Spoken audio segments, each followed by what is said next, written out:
मेरी हालत खराब। मैंने कहाँ आ गए भैया, यहाँ तो बहुत सी कंपनी थी जिसमें MCA एलिजिबल ही नहीं। पहली कंपनी जो आई वो थी Amazon। दैट वाज इट, जो मैं चाहता था। 10 लाख के ऊपर का प्लेसमेंट मेरे हाथ में था।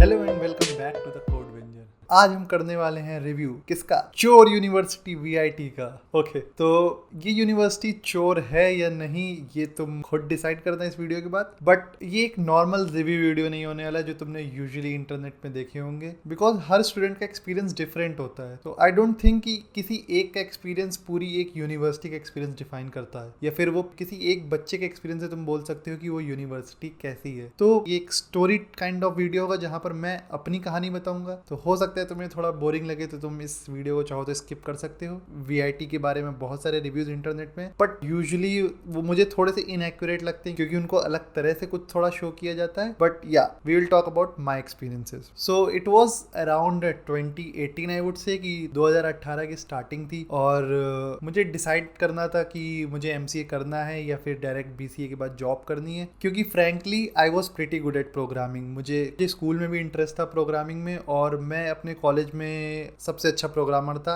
I know that for a fact. तो मुझे लगा कि यार मुझे तो जॉब मिल ही जाएगी, मैं तो इतना अच्छा हूँ। बट फिर थोड़ा बाहर अप्लाई करना स्टार्ट किया तो मालूम पड़ा कि 15, 20, 25 हज़ार से ऊपर की जॉब ही नहीं है। यहाँ तो हम अंधों में काने राजा निकले कि क्लास के राजा हैं, बट बाहर मार्केट में तो कोई वैल्यू नहीं। अब सोचा ये 15, 20 हज़ार की नौकरी कौन करेगा, क्योंकि भाई पहली सैलरी तो आईफोन लेना था ना। यहाँ तो 3 सैलरी में भी आईफोन नहीं आएगा, तो अब क्या करा जाए। तो किसी ने सजेस्ट किया कि MCA कर लो। मैंने कहा ठीक है, देखते हैं। MCA से शायद अच्छी जॉब, मतलब लोग कहते हैं MCA कर लो, BTech के इक्विवेलेंट हो जाओगे तो उनके बराबर अपॉर्चुनिटीज मिलेंगी, सारी कंपनीज में एलिजिबल हो गए, ब्ला ब्ला ब्ला, जो रेगुलर तुमने MCA के बारे में सुना होगा। मैंने कहा ठीक है भाई, MCA किया जाए। कहाँ से करना है? अब NITs में सबसे अच्छा होता है। बट मई में एग्जाम होने हैं, यहाँ फरवरी मार्च पहले हो चुका है। क्या 3 महीने में? लोग 2-2 साल कोचिंग करते हैं, 3 महीने में कहाँ से तैयारी हो जाएगी भाई। और अपनी तो मैथ्स भी उतनी अच्छी नहीं है। अब क्या करा जाए? फिर मैंने गूगल की ऐसे कौन से कॉलेज हैं जहाँ पर कुछ अपॉर्चुनिटीज भी ठीक ठाक हैं। मतलब मुझे नहीं चाहिए 100% प्लेसमेंट नहीं चाहिए, बट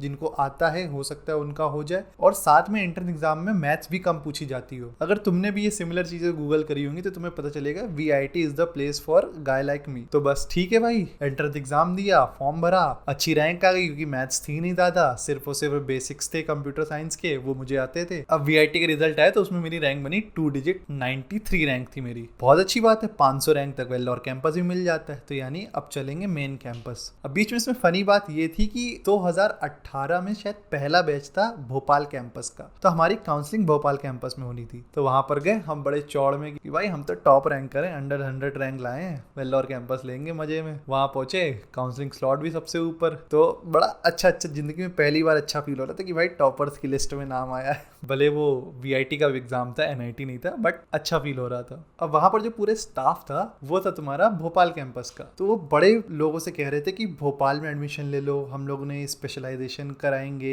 हमने ऐसा कोर्स बनाया है, हमारी फैसिलिटीज वेल्लोर से भी ज्यादा अच्छी होगी। तो मेरे साथ मेरे फादर थे, तो वो कहते हैं यार ये लोग तो बड़ा अच्छा बता रहे हैं, यहीं एडमिशन ले लेके, घर के पास भी है। तो मतलब फिर मैंने ऑब्वियसली भोपाल नहीं वेल्लोर लिया क्योंकि वो मेन कैंपस था। बट बड़ा उन्होंने वहाँ सारे बच्चों को अपनी ओर अट्रैक्ट करने की कोशिश करी कि भोपाल ले लो। तो जैसे कि मैंने बताया कि मैंने वेल्लोर कैंपस चूज किया, फिर पहुंच गया हम फ्लाइट पकड़ के वेल्लोर। अब वेल्लोर पहुंचते ही मतलब कैंपस, बहुत सुंदर कैंपस बना है, बहुत बड़ा है, कितने एकड़ वगैरह में तुम्हें ऑफिशियल वेबसाइट में मिल जाएगा। बट एकदम लश ग्रीन कैंपस। साइड में हमारे हॉस्टल के व्यू से, मेरी खिड़की से अगर खोलो तो सामने सीधे एक हिल दिखता था, मतलब वेल्लोर के आसपास पहाड़ है, पहाड़ वाला माउंटेन व्यू, हॉस्टल, और मतलब काफी अच्छी चीज है। वहां पर हम लोग पहले दिन पहुंचे। पहले दिन पहली क्लास टीचर बात करती है, रिसर्च पेपर में बात हो रही कि तुम लोग को रिसर्च पेपर लिखना है, ये वो। क्या किसी ने तो उससे रिसर्च पेपर्स कैसे लिखे जाते हैं इन जनरल डिस्कशन, हम लोग की मशीन लर्निंग या स्टैटिस्टिक्स की शायद क्लास थी, उसमें ये सब चीजें बता रहे थे। तो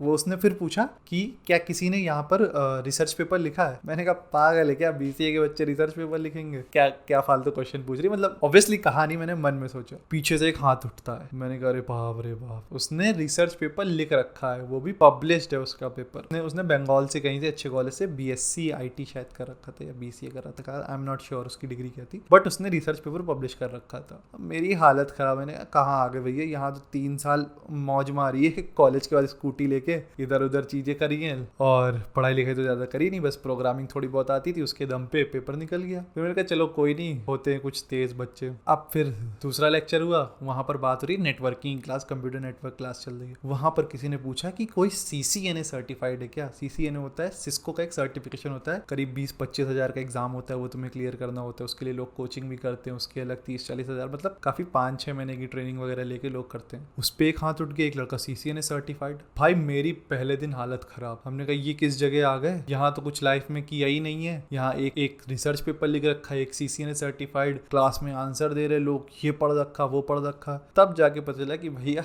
अगर तुम यूपी, राजस्थान या फिर बिहार तो तुम करके आए हो, तो तुम्हें साउथ इंडिया के यूनिवर्सिटीज और इधर वेस्ट बंगाल की यूनिवर्सिटी, तो वहां से तुम्हें अच्छा कंपटीशन मिलने वाला है, क्योंकि वहां का BCA और BSc का भी कोर्स अपडेटेड है। अपने नॉर्थ की तरह 1980s का कोर्स नहीं चल रहा है। तो बट ठीक है, थोड़ी हालत खराब हुई। पहले 2-3 महीने लाइब्रेरी में रहे, एग्जाम की प्रिपरेशन करी, सब कुछ अच्छा खूब पढ़ाई करी मन लगा के। वहां पर फिर पहला एग्जाम होता है, पता चला बहुत सारे सब्जेक्ट्स में मेरे या तो हाईएस्ट या सेकंड हाईएस्ट मार्क। हमने कहा अच्छा ये भी सही है, तो मतलब थोड़ा कॉन्फिडेंस बढ़ा कि नहीं कर सकते, ऐसा नहीं है कि यही लोग शेर हैं, हम भी कम है क्या, हम भी शेर हैं।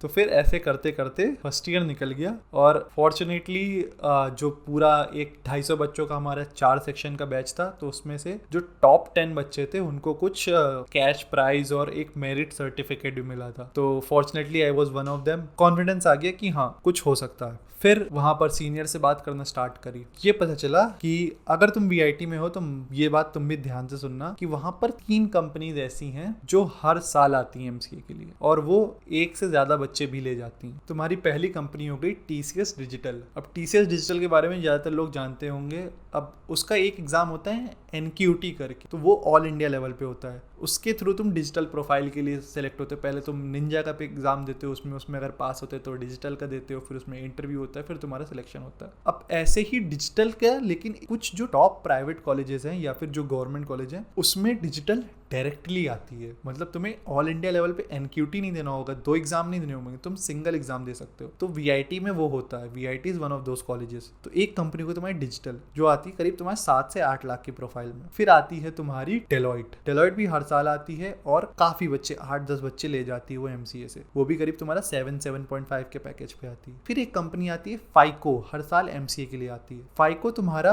पहले मैंने सुना है अपने सीनियर से कि पहले वो 14-15 लाख के पैकेज पे आती थी, बट अब पिछले कुछ साल से, और मेरे भी बैच में, FICO 8 लाख के पैकेज में आई। तो सीनियर से पता चला कि ये 3 कंपनीज हर साल आती। तो हमने कहा ठीक है भाई, कोशिश करते हैं इन्हीं में होने का। बट जब तुम बचपन में स्कूल में होते या फिर BCA में होते, तुम्हारे मन में होता है यार 12 लाख का पैकेज लगना चाहिए, 10 लाख का पैकेज लगना चाहिए, ठीक, उससे तुम तो बेकार होता है, क्या ही कमाएंगे, क्या ही बचेगा। बट जब तुम फाइनल या प्री फाइनल ईयर में होते ना, तो तुम्हें रियलिटी पता चलती है कि जॉब्स की कैसे, कितना मुश्किल है आज के टाइम पे जॉब पाना। बट इसका दूसरा पॉइंट ये भी है कि अगर तुम्हारे पास स्किल्स हैं तो तुम्हें मिल भी सकती है, इतना भी टफ नहीं है। बट यूजुअली एक लगता है कि यार टफ तो है जॉब पाना, क्योंकि हम लोग कोई आदत नहीं होती ना उतनी मेहनत करने की। तो ऐसा लगता है कि यार 5-6 लाख की जॉब लग जाए तो मजा आ जाए, मतलब 40-50 हज़ार रुपये महीना आ जाएगा तो बस लाइफ सेट है, फिर अपना धीरे धीरे बढ़ेगी, लाखों में हो जाएगी कुछ सालों में। तो ऐसे ही लगता था कि यार बस 5-6 लाख का पैकेज लग जाए, क्योंकि जिस हिसाब से वहाँ सीन था। और ये बात तो सच है, कई कंपनी जैसे तुम्हारी पेपैल आ गई, मेरे सीनियर बैच में माइक्रोसॉफ्ट आई थी MCA के लिए, मेरे बैच में नहीं आई थी। अब जो भी रीजंस था, मेरे बैच में Amazon आई थी, जिसके बारे में अभी तुम्हें आगे बताऊंगा। तो ऐसे करके सिस्को हो गई और बहुत सी कंपनी थी जिसमें MCA एलिजिबल ही नहीं था, तो वो देख के अंदर से अच्छी फीलिंग नहीं आती थी। तो ऐसा लगता है यार बस 5-6 लाख का पैकेज लग जाए तो मजा आ जाए। फिर मन में होता तो भगवान 8 लाख का दिला दो ना, TCS या डेलॉइट या फिर FICO किसी एक में, क्योंकि वो यूजुअली अच्छे बच्चे टारगेट करते थे वहां पर। तो यूजुअली हमारी स्ट्रेटेजी क्या थी, या फिर जो हम लोग सब, मेरे बैचमेट्स या मेरी भी स्ट्रेटेजी ये थी कि अभी एग्जाम्स देते हैं अच्छे से, उसके बाद 3rd सेमेस्टर देंगे, फिर 2 महीने की गर्मियों की छुट्टियां होती, उसमें कस के डेटा स्ट्रक्चर वगैरह, इंटरव्यू प्रिपरेशन वगैरह एकदम अच्छे से करेंगे। फिर जुलाई में BTech आता था छुट्टियों के बाद, MCA आता था छुट्टियों के बाद, तो उनके प्लेस प्लेसमेंट साथ में होते थे। बट उसके अलावा हमारे बैच से 2018 बैच से कुछ साल पहले, शायद 15 या 16, I am not sure, MTech वालों का क्या किया था इन लोगों ने, वीआईटी ने एक रूल लाए, एमटेक का जो थर्ड सेमेस्टर होता है जिसमें प्लेसमेंट होती है, उन्होंने क्या किया, वो थर्ड सेमेस्टर श्रिंक कर दिया एक फास्ट ट्रैक सेमेस्टर में। यानी सिर्फ 2 महीने का सेमेस्टर होगा तुम्हारा, मई और जून में, और तुम्हारी गर्मियों की छुट्टियां कैंसिल हो जाएंगी और तुम्हारा साथ में प्लेसमेंट स्टार्ट होगा, ताकि कंपनीज जो तुम्हें एक फाइनल सेमेस्टर में 6 महीने की इंटर्नशिप में ले जाती थी, अब वो तुम्हें 9 महीने की इंटर्नशिप में ले जाए। तो यार इसमें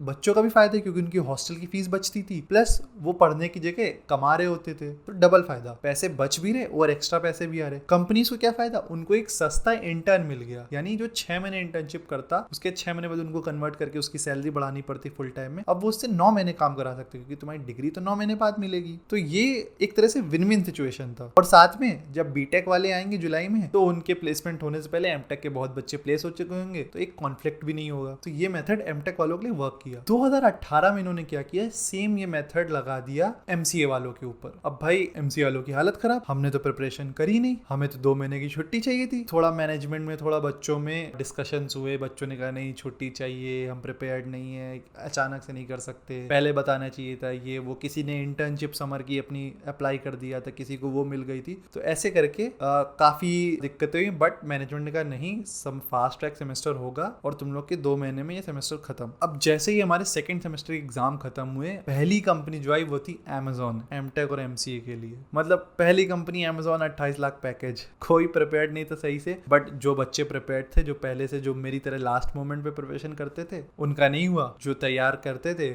उनका हो गया। तो अमेजॉन पहली कंपनी आई थी अमेजॉन, उसने 3 बच्चे ले लिए जो 2 एमटेक के थे और 1 एमसीए की थी मेरी बैचमेट। सो ऐसे चालू हुआ प्लेसमेंट। अब फिर सेकंड कंपनी आती है, सेकंड कंपनी है नेटऐप, वो भी 9 लाख के पैकेज में। तो वीआईटी में ऐसा कुछ है जो तुम्हारा 9 लाख या 10 लाख के आसपास जो इस तरह के पैकेज होते हैं, उनको हम लोग बोलते हैं सुपर ड्रीम पैकेज। जो तुम्हारे इससे कम होते हैं, 4 लाख से 9 लाख के बीच में, इसको हम लोग बोलते हैं ड्रीम पैकेज। और जो तुम्हारे 4 लाख से कम होते हैं उसको बोलते हैं रेगुलर पैकेज। तो थोड़ा रूल ये है, अगर तुम्हारी एक हायर कैटेगरी में प्लेसमेंट हो गई, यानी अगर तुम्हारे पास सुपर ड्रीम पैकेज है, तो अब तुम ड्रीम पैकेज के लिए नहीं बैठ सकते। फिर अब तुम्हारे पास ड्रीम पैकेज है, तो तब तुम रेगुलर पैकेज के लिए नहीं, रेगुलर पैकेज में कोई दिक्कत नहीं, तुम रेगुलर पैकेज में बैठ सकते हो। एटलीस्ट एक रेगुलर पैकेज तुम एज अ बैकअप ले सकते हो। थोड़ा कंफ्यूजिंग सा रूल है ये। तो होता ये है कि तुम्हारा कंपनीज 2 तरह से आती, एक जो तुम्हें इंटर्नशिप देती हैं और तुम्हें इंटर्नशिप करने के बाद कन्वर्ट करना होता है। वहां पर जॉब की गारंटी नहीं है, वो तुम्हें 6-9 महीने की इंटर्नशिप में ले जा रही है। तो मोस्टली जो कंपनीज आती हैं एमसीए के लिए भी, और जितना मैंने सुना है बीटेक के लिए भी, ज्यादातर कंपनीज इंटर्नशिप पे ही ले जाती हैं बच्चों को और फिर वहां पर कन्वर्ट करती हैं। और बहुत सी कंपनीज फुल टाइम भी आती हैं, जो तुम्हें बोल देती कि हम तुम्हें फुल टाइम ले जा रहे हैं। तो ये जो 3 कंपनीज मैंने तुम्हें बताई थी, इसमें फाइको का कभी वेरी करता है, कभी वो फुल टाइम ले जाती, कभी इंटर्नशिप पे ले जाती, बट डेलॉयट और टीसीएस डिजिटल हमेशा फुल टाइम पे ले जाती। इसलिए मैंने कहा था ये 2 कंपनी सबसे ज्यादा टारगेट करना। अब यानी पहले अमेजॉन आ चुकी थी, अब नेटऐप आई इंटर्नशिप के लिए, 30-35,000 स्टाइपेंड दे रही थी वो इंटर्नशिप पे। उसके बाद 9 लाख या 10 लाख पे कन्वर्जन था। अब उसमें मिनिमम क्राइटेरिया था तुम्हारा 70% थ्रू आउट। अब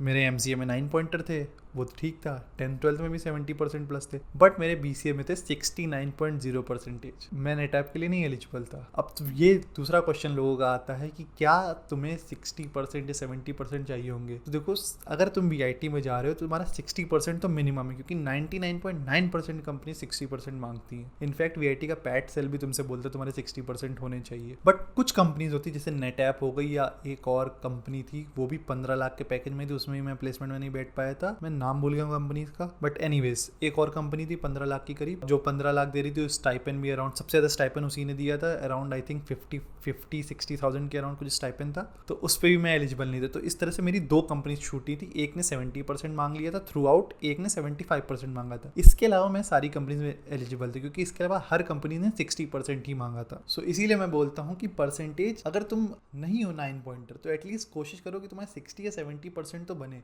ताकि तुम एटलीस्ट पेपर तो दे सको, कट ऑफ तो क्लियर कर सको एग्जाम लिखने के लिए। तो ये बात हो गई। प्लेसमेंट ऐसे चलता रहा, फिर ऐसे करते करते मुझे ये था कि मुझे डेवलपमेंट अच्छे से आता था, तो मैं 3 लाख 4 लाख 5 वाली यानी जो रेगुलर और ड्रीम जॉब्स होती है उसमें नहीं बैठ रहा था। ये बेवकूफ़ी कर दी मैंने नहीं, काफ़ी बच्चों ने करी थी कि डेलोइट के 2 एग्जाम्स होने थे। एक था बीटेक वालों के प्रोफाइल के लिए था, एक था एमसी वाली प्रोफाइल के लिए। मैंने और मेरे कुछ फ्रेंड्स ने बीटेक वाली प्रोफाइल का एग्जाम दे दिया, तो हम लोग वहीं पर ही हम लोग का चांस खत्म हो गया क्योंकि हम लोग उस प्रोफाइल के लिए थे ही नहीं। तो अब आगे पता नहीं क्या हुआ, बट हमारा लिस्ट में नाम नहीं आया। तो एक ये गलती मत करना अगर तुम वीआईटी से देख रहे हो तो, डेलोइट के एग्जाम में खासकर, क्योंकि वो मल्टीपल प्रोफाइल्स के लिए आता है। ऐसे करते करते मैं यही सिर्फ 2 ड्रीम जॉब में बैठा था, जो भी तुम्हारे 9 लाख 10 लाख से नीचे का पैकेज था वो मैं नहीं बैठ रहा था। ऐसे करते एक कंपनी आई, 2 कंपनी, 3 5 6 7 कंपनीज में रिजेक्ट होने के बाद 8वीं आई टेक्सास इंस्ट्रूमेंट्स। तो टेक्सास इंस्ट्रूमेंट्स आई, उसका पहला राउंड दिया। फिर पहला राउंड होने के बाद करीब 1 महीने तक कोई रिप्लाई नहीं आया, मतलब लिस्ट ही नहीं रिलीज हुई कि किसने एग्जाम क्लियर किया किसने नहीं। बच्चे तो भूल भी चुके थे, इनफैक्ट मैं खुद भूल चुका था कि टेक्सास इंस्ट्रूमेंट्स का एग्जाम दिया था। अचानक से एक दिन, इनफैक्ट मेरा डिजिटल का इंटरव्यू था, डिजिटल का रिजल्ट आया था टीसीएस का, जो मैं और ग्रांटेड ले रहा था कि टीसीएस डिजिटल में तो मेरा हो ही जाएगा। 7 लाख का पैकेज तो अपना अंदर है, 10 लाख के ऊपर वाले देखते हैं। डिजिटल का रिजल्ट आया, मेरा नहीं हुआ, तो बहुत ज्यादा सैड था, मतलब बहुत ज्यादा, मतलब इनफैक्ट शायद ही उतना सैड मैं कभी लाइफ में हुआ हूँ कि क्या करूँ, प्लेसमेंट इतनी सारी कंपनीज छोड़ दी 5 लाख 4 लाख वाली, पता नहीं ये प्लेसमेंट होगा नहीं होगा, 10 लाख के ऊपर वाली ही जॉब के चक्कर में। आई डोंट नो ये थिंक करनी चाहिए नहीं करनी चाहिए, बट मेरी एक तरह से जिद थी। और फिर अचानक से 10 बच्चों की लिस्ट आती है कि इनका टेक्सास इंस्ट्रूमेंट का नेक्स्ट राउंड है 2 दिन बाद। टेक्सास इंस्ट्रूमेंट्स के बारे में भूल ही चुके थे। फिर याद है, और टेक्सास इंस्ट्रूमेंट्स 1 महीने पहले आई थी कि इसका एग्जाम था, इस 45,000 स्टाइपेंड दे रही है। तैयारी करी, टेक्सास इंस्ट्रूमेंट्स वाले आए, इंटरव्यू हुए, एक के बाद 2 3 4 5 राउंड थे शायद, टोटल मिला के 5 राउंड है। उसके बाद आता है कॉन्ग्रेचुलेशन। 3 बच्चों को एज एन इंटर्न उन्होंने लिया था वीआईटी से, मैं, मेरा वीआईटी का जो बेस्ट फ्रेंड है वो, और साथ में एक और हम लोग का क्लासमेट। तो दैट वाज इट, जो मैं चाहता था, 10 लाख के ऊपर का प्लेसमेंट मेरे हाथ में था। सो वो मोमेंट मैं कभी नहीं भूल सकता हूँ लाइफ का, शायद सबसे अच्छा मोमेंट था, क्योंकि मेरा सारे सिलेबस 2 महीने के जो फास्ट ट्रैक सेमेस्टर्स में सारे एग्जाम्स में क्लियर कर ही चुका था, तो पढ़ने के लिए कोई सब्जेक्ट्स बचे नहीं थे। टेक्सास इंस्ट्रूमेंट्स को जनवरी से इंटर्न चाहिए था, तो हम लोग की 9 महीने की जगह उनका पॉलिसी थी कि वो 6 महीने की इंटर्नशिप रखेंगे, तो उनका 3 महीने का हम लोग को छुट्टी मिल गई, यानी मैं घर आ गया वापस। तो मुझे अच्छे से याद है, जुलाई 16 2018 को मैं अपने घर से निकला था वेल्लोर के लिए, और अगस्त 30 2019 यानी करीब 1 साल 2 महीने में मेरे पास 12 लाख पर एनएम के ज्यादा से पैकेज वाली जॉब थी, जो सबका ड्रीम था। ऑब्वियसली 1 लाख रुपए महीना तो कम से कम कमाए। So yes, that was it, this was my journey in VIT. अब वीआईटी में जिसको एडमिशन लेना है नहीं लेना है ये तुम्हारी पर्सनल चॉइस है, बट क्या वीआईटी में अपॉर्चुनिटीज हैं? Answer is yes. क्या एनआईटी से ज्यादा अपॉर्चुनिटीज है? ऑब्वियसली नहीं, एनआईटी से ज्यादा अपॉर्चुनिटीज नहीं है। क्या सबका प्लेसमेंट हो जाता है? No no no, a big no, सबका प्लेसमेंट नहीं होता। इनफैक्ट जो मैंने कैटेगरी बोली थी सुपर ड्रीम या फिर ड्रीम, सुपर ड्रीम में मेरे ख्याल से जो अभी मैं अपने दोस्तों को जानता हूँ, शायद 10 लोग या इनफैक्ट 10 से भी कम लोग होंगे जो सुपर ड्रीम में जॉब कर रहे हैं, क्योंकि कुछ कोविड की वजह से कुछ की इंटर्नशिप्स कन्वर्ट नहीं हुई। तो एटलीस्ट आई गेस 5 या 6 ही लोग हैं सिर्फ जो सुपर ड्रीम में काम कर रहे हैं, जिनको इंटर्नशिप ऑफर हुई थी सुपर ड्रीम की, यानी उनसे कंपनीज 6 महीने की या 9 महीने की इंटर्नशिप पे ले गई थी और बोला था कि अगर कन्वर्ट हुए तो हम आपको 10 लाख के ऊपर का पैकेज देंगे। ऐसे लोग शायद थे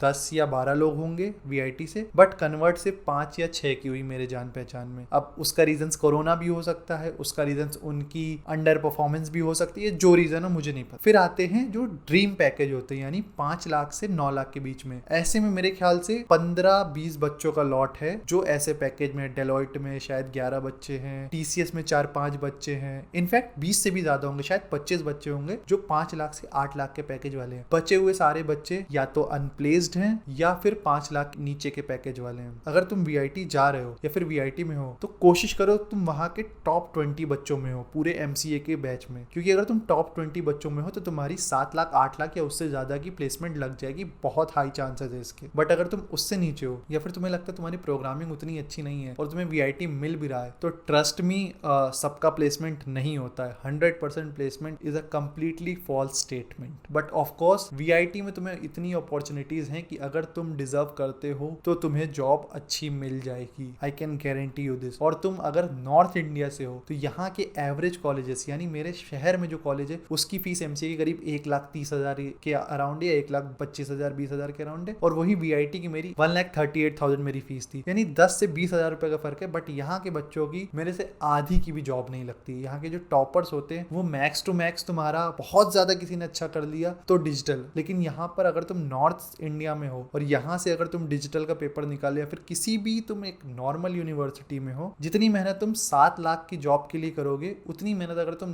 VIT या फिर ऐसे किसी अच्छे कॉलेज में जाके करोगे तो तुम्हारा 10 लाख 12 लाख 15 लाख का भी पैकेज लग सकता है। तो यस, अपॉर्चुनिटीज बहुत ज्यादा है, बट अगेन सबका प्लेसमेंट नहीं होता है। ऑलराइट, आई होप तुम्हारे काफी डाउट्स क्लियर हो गए होंगे। और भी डाउट्स हैं तो तुम कमेंट सेक्शन में मुझसे पूछ सकते हो, मैं कोशिश करूंगा उसका आंसर देने की या फिर उसके ऊपर एक वीडियो बनाने की। ऑलराइट, अगर तुम्हें लगता है कि ये वीडियो ने हेल्प करी, तुम्हें ये थोड़ी सी भी वैल्यू ऐड करी, do not forget to like, share and subscribe. Hello and welcome back to the code वेंजर।